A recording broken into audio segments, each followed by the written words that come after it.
A day in my life as a purikat nga laagan for today's video guys. Agoy. So for today, mangadto ta sa usa ka tourist destination diri sa Mindanao, no. Imo man atong life laag-laag, so work laag ana lang, no. Diba? That's the cycle of our life. So syempre tungod sa atong pagpaningkamot, medyo niiwasan ang kakapoy. Agoy, lami tulog sa uban sa likod guys. Akan siya ng wakwak gabi. So, first stop, Camp Cebrus. Camp Cebrus is well-known tourist destination in Kapatagan.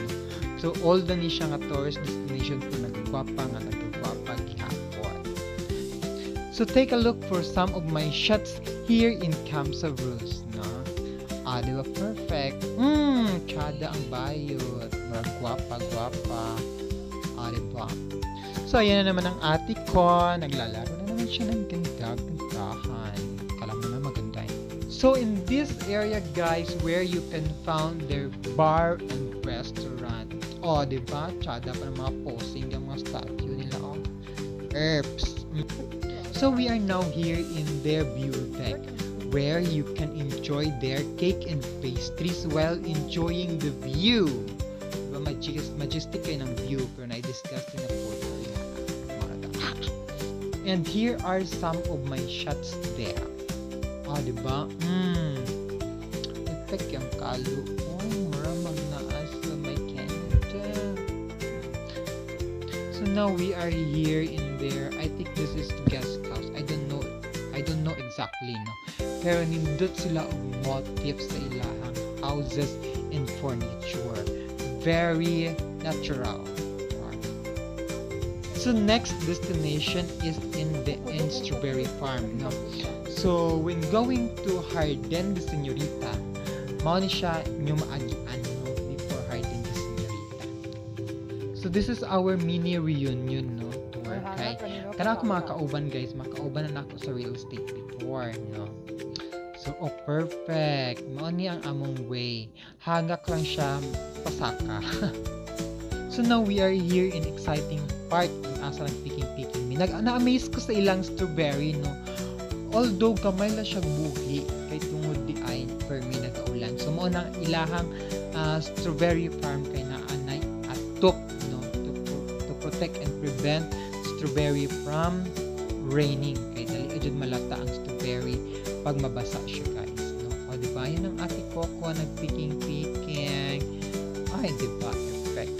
Mas ganahan ko ani kaysa itong nagbagyo ko.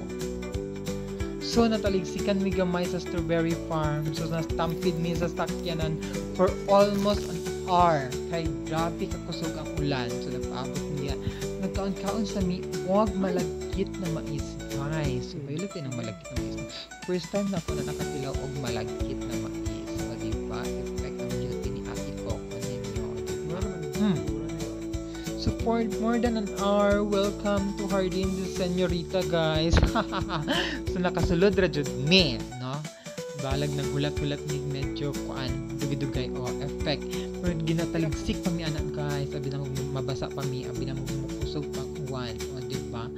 Pero nindot na ilaha. Pero ang Jardín de Señorita under construction gihapon, bisag medyo dugay-dugay na siya, no? Under construction kay na sila mga gina-renovate, no?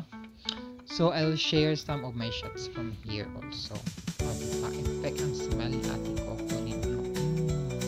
So naapod sila yung mga bahay bakasyonan, guys, kung tahay gusto niyo mag longer stay like 1 week or a month. So pag-inquire lang jud siguro mo, no. So medyo bugnaw jud na siya nga dapit diha.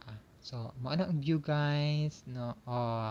Effect for dagko na jud ilang minions, oy. Diba? Herbs. So man ilang mga rent houses, no. You can rent that one if you will stay there for long. So here are some of my shots from there, guys. Diba? Angle na jud ang katapat di ay ato. Diba? Ayan na naman siya. Lalakad na ala beauty queen. Ning